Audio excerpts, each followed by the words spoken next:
A Little Lower Than the Angels, Chapter 3. It was a week before the feast of the Corpus Christi when the mystery wagons rolled into Greece Haven on the east coast. The local dialect was strong. Garvey had difficulty in making a passer-by understand that he wanted to speak to a parish councillor or the bishop. A bad beginning. But they did not have to search far, for the bishop's secretary, as soon as he saw the pageant wagon, he bore it down. The bishop's secretary was a small, sleek like a mole, with padded compartments in his clothes for the precious books he carried with him everywhere, an accounting book and a pastler. I think that's right. Their weight was such of the seam of his coat gaped behind his neck. His shoulders were bowed, and his front hem trailed on the ground. He walked with a teeter, as though he was in the middle of falling on his nose, and brandished a grass lens on a stick as a warning to those in his way that his eyesight was not the best.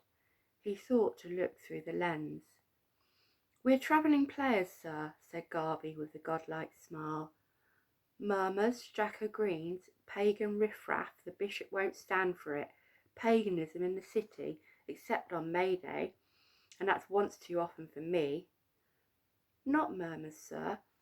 Tell us of the mysteries from the creation of the world to doomsday itself," said Lucy peacefully. "As the miracles of the holy saints and their mother in heaven, the blessed Virginia, and lately performed in French churches."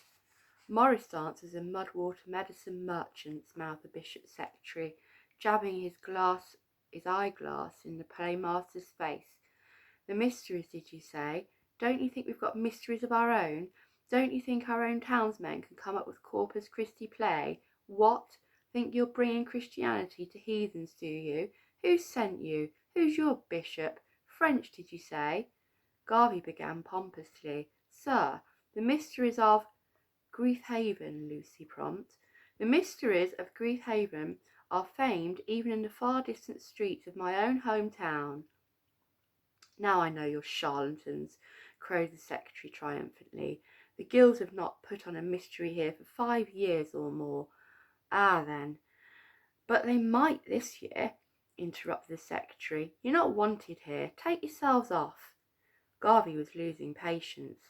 "Damn me, you're 1 week off Corpus Christi. Surely you know the guildsmen are rehearsing a mystery man." Lucy sucked in the air through his teeth. He could see from the changing mottle of the secretary's complexion that Garvey had made up his mind for him. He would refuse them permission for a play.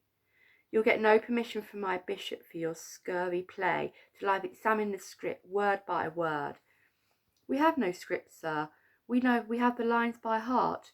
We're not a reading man among us," said Lucy directly.